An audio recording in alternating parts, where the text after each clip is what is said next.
ஒரு குடிகாரரு எல்லா ஆட்டோவையும் இப்படி கையை காமிச்சு டான்ஸ் ஆடுறாரு. ஒரு ஆட்டோ கூட அவர் பக்கத்துல வராம போயிடுது. என்னடா அந்த குடிகாரரு இவரும் ஒரு ஆட்டோவையும் நிப்பாட்ட மாட்டேங்கிறாரு, நம்மளே நிப்பாட்ட விட மாட்டேங்கிறாரு. இவருக்கு ஒரே பதட்டம்.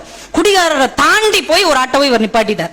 அந்த ஆட்டோக்காரர்கிட்ட கேட்கிறார், சார் நான் கோயம்பேடு போகணும் எவ்வளவு அப்படின்னு. அந்த ஆட்டோக்காரருக்கு அதுதான் கடைசி சவாரி. இனிமே லாக்டவுனுக்கு அப்புறம் எப்ப சவாரினே தெரியல. ஆனா அவர் சொல்றாரு 200 ரூபாய் சாருங்கிறார். வழக்கமா இவர் 300 ரூபாய் கொடுத்துதான் போற தூரம் அது.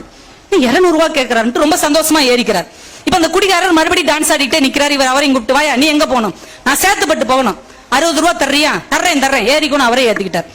போற வழியில அந்த குடிகாரர் பேசிட்டே வர்றார், நான் ரொம்ப நல்லவன், கடவுளுக்கு என்னை பத்தி தெரியும், நான் யாருக்கும் எந்த துரோகமும் செஞ்சது இல்ல, நான் எல்லாருக்கும் நல்லதே தான் செய்வேன். அவர் பாட்டு குளறிட்டே வர்றார். சேத்துப்பட்டு வந்துருச்சு.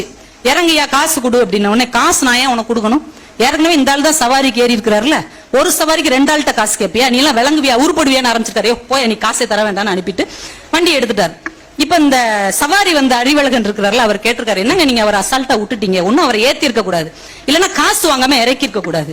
இவர் சொல்றாரு, அவன் காசு தரமாட்டான்னு எனக்கு தெரியும் சார். ஏன் சார் தெரிஞ்சும் ஏத்துனீங்க சார்? குடிகாரனை இனிமே யாரும் ஆட்டோல ஏத்த மாட்டாங்க, வேற பஸ் கிடையாது, வேற எந்த வெஹிக்கிளும் இனிமே கிடையாது. விடிஞ்சா பொங்கல், எனக்கு வீட்டுல 2 பொம்பளை பிள்ளைங்க இருக்கு, என் மனைவி இருக்காங்க, நான் எப்படா வருவேன் காத்துக்கிட்டு இருக்காங்க, அவன் வீட்லயும் பொண்டாட்டி பிள்ளைங்க இருக்கும்ல சார், அவர் எப்ப வருவான்னு காத்துட்டு இருப்பாங்கல்ல, போய் தொலைகிறார் சார். இவருக்கு அப்படியே ஆச்சரியம். இவரை கொண்டு வந்து இறக்கி விட்ட உடனே இவர் 300 ரூபாய் கொடுத்திருக்கிறார்.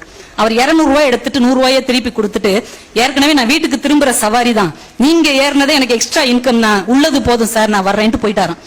இந்த சம்பவத்தை சொல்லிவிட்டு அந்த அறிவழகன் என்பவர் அந்த வார்த்தை எப்படி முடிக்கிறார்னா, உலகம் இயங்குவதற்கு என்று ஒரு அச்சு இருக்கிறது, பல்லாயிரம் ஆண்டுகளாக மானுட குலம் பயணம் செய்து கண்டடைந்த அச்சு அது.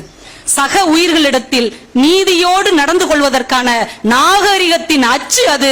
அது சில நேரங்களில் ஆட்டோக்காரர்கள் வடிவத்திலும் வரும் அப்படின்னு முடிச்சிருந்தார்.